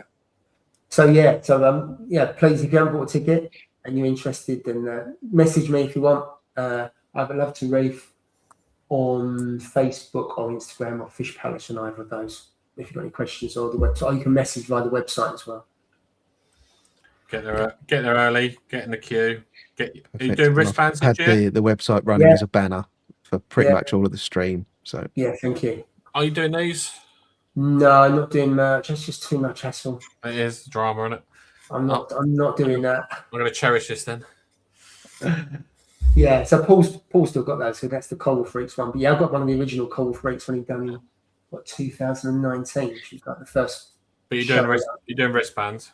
Yeah, we do those. All those kind of things will be there. Just working through whether there'll be any freebies or anything like that. So that's the kind of thing I've got to sort out Or goodie bags. over the next couple of weeks. Yeah, so I don't know what that looks like. Okay. So we'll see. I'm hoping we'll get something, but we'll have to wait and see. Nice. So that hasn't been sorted out yet. Cool. But So, there's- Paul, we need to get some special fishing. Well, if you ask him, I mean, he can order anyway, can't he? Because he's ordered fish for me in the past. But yeah, he can take your orders, get them in from TMC, and get them settled. Yeah, I think he said something about flights or whatever. I don't know if that's happening now. Still, obviously, not coming in Papua New Guinea and stuff. Oh, it could be, yeah. What are you thinking, Dan? you're still looking for The your PNG. PNGs. Yeah, Oh, I'd love because a they had PNG. them there before, but Barry Yeah. wouldn't hold it, and I couldn't get there for a couple of weeks. I'd love a PNG. And I've got a twisty already, but I'd like another. So Paul said it's doable. So I might risk putting another one in, but again, it's not fish you see all the time. You got blue spot or Yeah, tamarin. yeah. Yeah, And then a twist. You want another twisty. Yeah, I got 2 Eridis, a male and a female, and then I got 1 male black leopard and 2 female black leopards. Nice. Yeah, and then the peacock. So I was going to say to you, with your peacock, did you have a male when you had all your females? No. Well, yes and no. When it was in the 5-foot tank, they were fine. The 4 of them together. As soon as I moved the 4 of them into the DD 900, I don't know if it was a smaller tank, started getting a bit more aggression. I don't know if it's a coincidence. One of them turned male. It killed one of the females, and then I ended up getting rid of them because I think I just thought that stage is just going to wipe them all out. But I'd had them then for about 5 years, I think, 4 to 5 years, and they'd be good as gold. I think it was a case of smaller tank, changed the environment, and because it changed the environment, it just kicked off a chain reaction. It could have been a coincidence, but they were as good as gold. There was not a problem with the 4 of them. But as soon as one of them turned, it just, the whole dynamic. I think it's anything like in the 5 foot, I had 7 Springer damsels, no problem whatsoever. They all had their own space, how territorial they get. Yeah. As soon as I started breaking the tent down, I moved 1 rock. That was the home of one of the damsels. All of a sudden, it all kicked off, and I had to try and get them out. Okay. So I'm a firm believer in those kind of damsels. You put them in last, you keep the environment steady. I didn't add any more fish after that, and they was as good as gold. So I think it was a case of you change the environment and it just upset everything. And I think if you put fish from a big tank to a smaller tank, some will be okay and others will just hate it. Yeah. When I've had to move fish for QT and stuff, that's it. So when obviously Rob had the 13-foot tank, and he had some beautiful yellow tangs. And I would love to have taken one of these yellow tangs, but taking it from a 13-foot to a 5-foot, I just didn't think it was fair on the fish, and I'm not too sure how it would have reacted. Because I thought it was good, like you said, with the amphias, even yours were saying they're getting a little bit aggressive, whereas his ones, they seem so chilled out. I don't know if it's the variety of what they are, but even in here, they're like really chilled. They don't fight. They're all eating well. Yeah, so with the ones I've got here, you get a little bit of aggro. You find that one is isolated for a little while, and then what I do is I target feed that fish, and after 2 or 3 weeks, it goes back in. So I found with Promis and with Amphias, it is the feeding that helps to reduce the aggression. So this tank gets fed first thing in the morning, so about 7 o'clock in the morning, 6 o'clock before I go work. It's right in the summer because the light is light and they'll come out. Yeah. And then it gets fed 2 or 3 times as well. And I find the feeding bit really helps. So I feed mine quite heavy. Are you both on auto feeders for Amphias? I did buy an auto feeder for the Amphias, thinking that. And to be honest, they've been fine with just the frozen. And then if I'm not here, then I'll put the auto feeder on as well. Yeah, if I wasn't around, then I would do an auto feeder. But I do pellets, flake, and frozen. And the pellets are always algae. But because I've got quite a bit of algae in the tank, I'm not worried about the tank because he's going around pecking on the algae all day long. It's brilliant. I've got some other food. I can't remember what it's called now. Yeah, I think I do about a sheep of nori. But I don't bother with that anymore because it's constantly pecking. It doesn't peck, doesn't go anywhere near long algae, it doesn't go anywhere near it, but it's constantly pecking all the time. So I know it's getting enough algae. So it's brilliant. So I actually don't want the tank to be algae free, which is a bit weird because it's really important. I think the yellow tank gets the food from the rock, and I haven't got to put nori in there. So then I know it's feeding 24/7 if it wants to feed 24/7. That's just a personal. Yeah, I mean, I always used to think that with the nori and stuff, but as soon as I put it in, my rats go crazy. Oh, they all go for it. They love it. Go for it. It's like the algae rings as well. So the algae rings, virtually every fish that has the ability to kind of stay there and feed in that way, they virtually all do. So I find that the tangs were feeding on it less than everything else. So I've got algae rings, but I never fed them, and I've got the sheets and I haven't fed them because as long as the yellow tang is going around pecking all day long, as far as I'm concerned, that's all it needs. I don't think all it needs, but it gets other food as well. Yeah. But that's So just it's quite a natural feeding behaviour as well. Yeah, yeah. Well, I think it is because it's pecking away. So if it's pecking, it must be getting. And I know there's algae on it because the tank's got lots of algae in it. I'd really like amphias, but I'm always scared that people say they're hard work. So I'm like, oh, I don't know if I can do it. I think it depends what you get. I've got the pink long fins, and I was feeding them really heavy in the first few weeks, and now down to 3 feeds a day. On a That's what Are I was they the gonna ones say. with the blue eyes? Yes.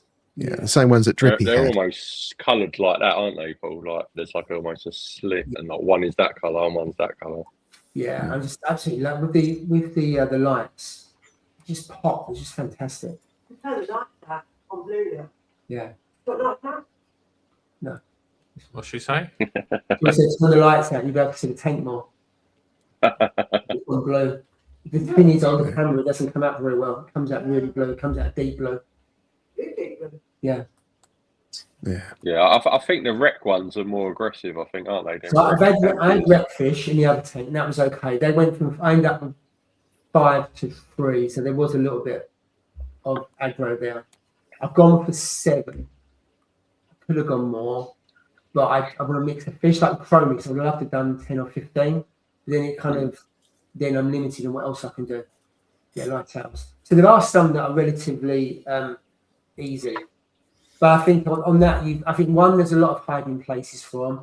You've got, the plane, they can go and hide. So your plane of sight gets cut. So I think having a rock work where they can go and hide and stuff like that really helps. So I think in a smaller tank, I think they're harder. But in the 5-foot tank, I think they're okay. Yeah. Matt. So I'd say probably feed like more aggressively for like a week or at least 2. Yeah. And then you can slowly reduce it. I just Because wouldn't when you get them, they're going to be underfed anyway. Right, yeah. I just wouldn't mind a little, like, maybe 4, 3 or 4, like, nice little school. Yeah, I think you want an odder number, don't you? So I'd say 5 or 7, like Paul. Okay. Yeah, I don't know. I've got 10. I don't know why it's weird, isn't it? Odd number seems the right thing to do when you're. So I've got 7 amphias. I've got 5 chromas. I don't know why I've gone for odd rather than even. Yeah, I think it's because in gardening you tend to put things in odd, in like a 1 or a 3 or a 5 or stuff like that. Totally unrelated, but just got it in my head. You put it in odds. So there's science behind it. It's probably a load of rubbish, but it makes sense in my head. Yeah. I guess, like you say, though, if one's pushed out, then there's still a nice little bunch. Then that one comes back in. Then it's probably another fish that's Yeah. But you've got loads of hiding spaces in your tank anyway, Matt. Yeah, I have. I'm just like, I don't know. Being a 4-foot tank, I'm like, I'd like some. I don't want lots. How many's too many? And I've always found that everyone says they're hard work. Oh, I don't know if they bother.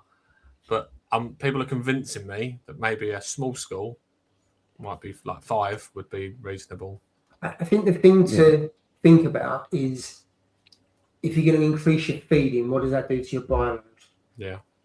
And so with this tank, because it's 700 odd litres, and a lot of it is in the sump area and in the pipe work, and I've only got 17 fish, I can feed that much without having to think, right, what else am I going to put in there? What else am I going to, to take out? So that's why I think if you're feeding the tank 3, 4, 5 times a day, that's to me, could the tank take the bioload of that amount of food and waste? I just like bigger water change, Matt. Yeah. Or up the Lanthium. Yeah. I just like the idea of schooling fish. Like, I don't have any. I have lots of wrasse, but they just do their own thing. Have you thought about any, Steve? Because you're the same. You don't have any. Yeah, I would really like. So I'm a little bit torn. The ones that Drippy got, which sounds like the ones that you've got, Paul, I really like them with the really blue eyes and the really pink body. But then you want to buy them all at once, and then when you go in there and they're like 40 quid each, and you wanted to get 7. Yeah, it's quite a big outlay, especially with all that you hear about them just murdering each other. Yeah, so mine were 35 quid each. You get the 10% off. But then for the last 3 years, I've been building up a load of store credit, knowing that I was going to get a tank. So I've been able to, so again, I think most of that was on store credit. The yellow tank was on store credit, and the other amphibian was as well. So I had about Wow. 900 quid worth of store credit I built up over the years from selling corals and fish. You've been doing all right. Build it up. Yeah, that's when I close my tanks down. I've just taken the in there to keep, because if I'd taken the cash, I would have spent it. Yeah. So actually, I think it's just sitting there and say, no, I'm not going to touch that. That's all for the tank and everything else. It's then because you're paying store credit, it don't feel like money, does it? No. True. Yeah. So yeah, but what I like is both the chromis and the amphibians. They actually swim together. So kind of around here, they'll just swim around here, this area all day long, up and down. If you look at a territorial issue, one will go down over here and just go and kind of take a time out, and then it'll go back in. They do. Yeah, even now, you can see them swimming around openly, and usually they'll go and hide. Yeah, it definitely makes it. Like I didn't realise until I added them, and I was like, oh, actually, yeah, that actually looks more like a reef now. With them, especially when you put a bit of food in, they go crazy for it. Yeah. Joe's asking did you not get interest for leaving the credit in there for so long? No, he charged me. Charged you a holding fee, did they? He was happy until I spent it. Yeah. I bet. And the grief I got when I actually spent the money. You don't want to use that. You want to use your cash. So I was thinking when I use my vouchers. Yeah.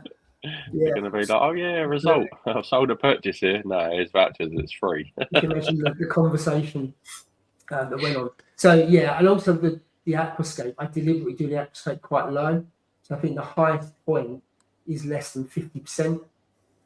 And I do that deliberately for a couple of reasons. One, if you've got corals that then grow up, because I find the higher it goes up, the harder it is for your flow to then go up and over. But also, I was mindful of the fish I was going to get. If they like open water, it's really nice to see all these fish swimming above the corals. So it's a combination of two things. So it's actually quite a low aquascape for the depth of the tank, I think. Over time, obviously, it will grow up because of the corals you have and everything else. But I've done it for that reason. One, I think flow is easier, and the fish just seem to just hover above, which is really nice, especially when you've got that kind of see-through from one side to the other. I think it's really nice to do. Has Jill got any plans for the tank? I don't know, Jill. What plans have you got? Is there any fish you want? 4 yellow tanks. So Jill wants a clam, which I said earlier on the starfish. But fish-wise, we just don't know. I'd love angelfish. I'd love angels, but I'm just not going to take the risk. Steve's got a new angel. How's your coral beauty, Steve? Yeah, it's well behaved at the moment. Yeah. He's grinning like. Yeah. Like I said on Instagram, I didn't have an issue with mine. It didn't touch anything. Yeah. Yeah, well, Rob said that this never touched anything when he had it, so I'm really hoping it stays that way. Well, if it starts eating stuff, it's because you're not feeding it enough. Is that from the 13-foot tank from Rob's tank? Yeah.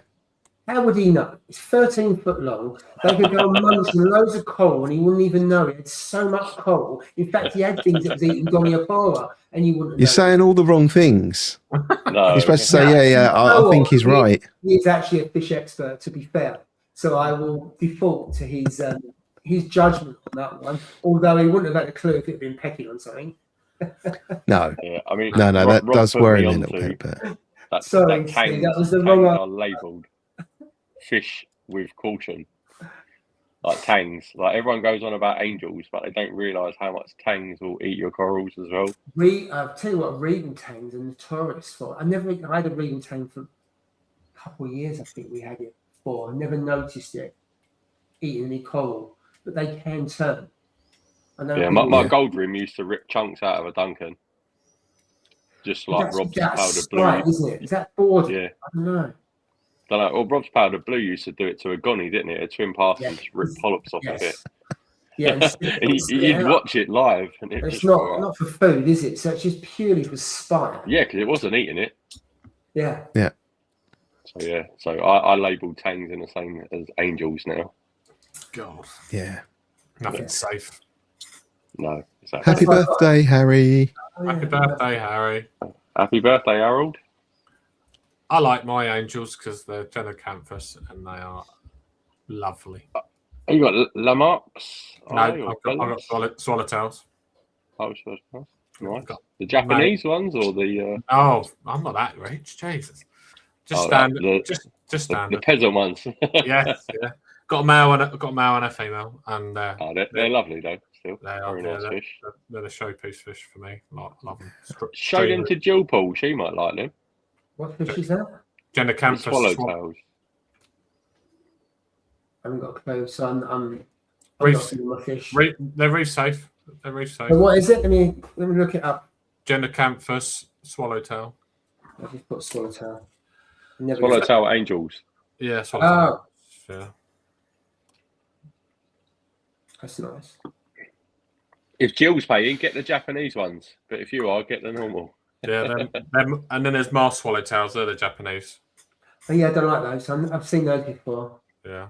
I think I wouldn't buy that if that was 30 quid. or you got Bellis. Bellis are quite nice. Bellis angels. Yeah. Dave's got a pair of them, hasn't he?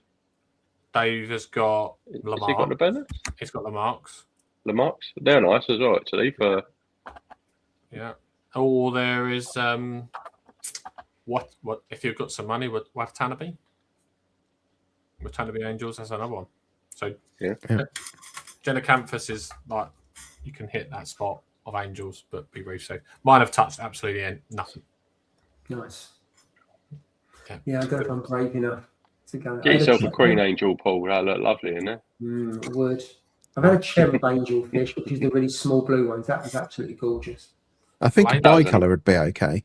No, do not listen to them. It was actually interesting. Terry said to Frag, he was saying something interesting. I don't know where I saw it. It might have been on your post, Steve. He was saying that angels with small mouths are normally the coral eaters. The ones with the big mouths, like your coral beauties, don't touch coral. Don't know if that's true, but he's quite an angel expert. Yep. Yeah, Terry's your man, isn't it, with angels? Yeah. But, Interesting. Bellis are very nice. Mouse. I got a coral today that Another one. you might like in your tank if you like flowy corals. Beautiful. I've got one as well. We can hear my 3D print in the background. Very nice. That looks like a Maze Crown Jules. Yeah. It is indeed. I've moved a few of the frags up to Nice Acan. the main display. Is that- Yes. Is that the TMC one, Steve? What, the ACAN? Yeah. No. No, that's a Did you rainbow. get one of those? Scully. You got Scully, didn't he? I got a Oh, TMC is it Scully. Ah, okay. Yeah. Yeah, oh, you got the double head one, didn't you? Yeah, with the purple and the orange. Nice. Steve, there's a question in there. I don't know if you've seen it from Gareth Darby. It's about 6 comments up. Small all in one. How small? Let's just say how small it's small, because I would always go for the Red Sea Max Nano. Yeah, that or the water box, right? Yeah. Or Well, interestingly, Joe Hello, Reef. suggests Hello, Reef Casa. Yeah, I was going to say the what's the bigger one? The Laguna, is it? Laguna, yeah. Yeah. That's quite a Hello. nice size, actually. Hello Reef as But well. the Hello Reef's a good call if Yeah. you haven't got anything yet, any equipment, because yes, the price tag makes you go, wow. But you're going to spend more than that buying all the bits yourself anyway. You might as well just get it all in one. Get a good light, Seche pump. You get decent equipment. All of the bits that come with it are good. Yeah. Get a tank and find a group of nice reefers like us, and they might give you some equipment to help you run it. I think also if you can get a fairly new second hand, something like a Max Nano, you can get bargains. You can get a cheap one that's not that old, quite often about 300-400 quid. It'll come with a lot of the kit. Get the ones that have got the plastic arm around them. because then you know the silicon should be okay. And you can pick them up dirt cheap. Depends I if you think want. Jack put one up today, didn't he? Was it the Fluval one for like 80 quid? He's got Jack what? Bearded Reefer. Yeah, I think so. He's got the 170 and the Fluval. Yeah. So he's got a Fluval and he's got his 170, and the 170 is now sumped. He's sumped that, hasn't he? Yeah. So it depends. We're talking Jack Bearded Reef guy. Yeah. He's Oh, just okay. upgraded it. Yeah. Yeah, so he's part of it. Is it a DD Yeah, is it 1200? the E170? Right. Yes. Yeah. Yeah, he upgraded that to the he's DD added a sump 1200. to. Yeah, I was speaking to him today about it Yeah. on Instagram. So Yeah. so I've got there's such a range now, isn't there? From the Evos Yeah. to Max Spec do a tank. We don't see them very often, do you? You've got the Red Sea. You've got and you've UNS. got the UNS. So I think Yeah. the Dan's smaller got one, hasn't he? range are all for choice, aren't you? Yeah. Yeah. What I would say though is, don't go too small, because small as a beginner can be a little bit hard work. I think Yes. you have a small tank as a beginner and you start putting some challenging corals in. Yeah. When you start seeing what people put in those tanks, I think if you go for some softies, some Zoas, maybe some Duncans, candy cane, I think you'll be fine, and your parameters are not so important. I think you start putting torches in and stuff like that, they can sulk very quickly. And I don't think torches are as easy as people make out, because all of a I sudden think they're harder than SBS myself. can all of a sudden sulk and bow for say no reason fairly easy. But I think if you put Duncans, war corals, stuff like that, I don't think you can go wrong with those, and you get some lovely flow. But of course, you see a lot of the smaller tanks with really expensive corals in them, and I think personally that's where people struggle, because you're learning in an unforgiving hobby, where a smaller tank you need a bit of forgiveness, don't you? I think anyway. Yes. Yeah. Regardless of Whoever your that was, size. get your love to read ticket, get your tank bought and set up, and then you get a few frags at the frag swap. Yeah, Yes. absolutely. Yeah. If you're staying in it for a while, for me, I would go for a 3 foot at least, because that would it's got forgiveness. Yeah. Yes. So like a DD Reef Pro 900, I'm always going to talk about because it's such a buyer's market at the moment as well for second-hand tanks. So many out there. That's so good value. Quality. Yeah. The standard test of time. I had mine for 5 years, and there wasn't a mark on the cabinet at all, despite saltwater going around the shop. Go 3 foot, Gareth. Go 3 foot. Yeah. 3 foot would be fine. Or contact Pelagic Swimmer on Instagram, and I think he's got a 13-foot tank. Go and pick it up. Yeah. Bring a friend or friends if you're going to do that. Go 3 It's pretty foot. light. It's not heavy. 3 foot DD 900. Yeah, it's much more. And that 13 foot tank fits straight in the back of a long wheelbase Transit. Yeah, apparently it does. Yeah. I'm sure it does. I hear you're helping lift that, Steve. It's not When that I'm on heavy, is holiday. it? Because it's quite thin glass. Because it's braced. Oh, yeah. I mean, compared to your thing, I was surprised on that for the size of it. That was It's not even a big tank, but the weight of that thing. Yeah. So yeah, when I think the you come glass to only move was it, Steve, I'm on 250. holiday. Yeah. Well, I appreciated your help, and I paid it forward because I drove to Bearded Reef guy in Stevenage and helped him move his last weekend. Oh, good. I still use my towel every time I do a water change now as well. Excellent. Oh, thanks for coming on, chaps. Yeah. Yes, thank you very much for coming on. And I got there in the end. Yeah. So if you see any peacock wrasse at Love to Reef AAC, feel free to get one for Fish Palace. And book your tickets at Love to Reef. Yes. Yeah, get your tickets now. Thank If you you're for watching this back, it still applies to you. Yep. Get yourself on the website, going across the bottom there, buy your tickets, let Paul know you're going so he can plan for those numbers. Yes. Yeah, Yeah, and you get really added does to help. the WhatsApp group. Yeah, Frag swaps and freebies. Yeah. got quite a few people to add to that actually, but yeah. Get some coral, get some Yeah. new reefing buddies, and have a great day. Well, thank you for your support, guys. And we'll see you there. We're all going. Thanks for organising it, Paul. Good. No, thank you. Cheers, guys. Perfect. Cheers, Paul. Brilliant.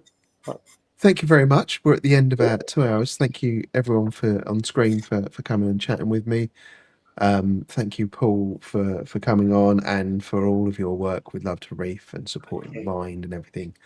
And thank you to everyone that's tuned in to listen to us waffle on. See you next week. Yeah, thank you. Take care, all. Love to Reef, Gareth. Happy reefing. See the website lovetorief.co.uk. Yeah, 20th of June, yeah? Yeah. Go to the website. There you go. 10:30. See Cool. you there. Thanks See so ya. much. Bye. Thank you.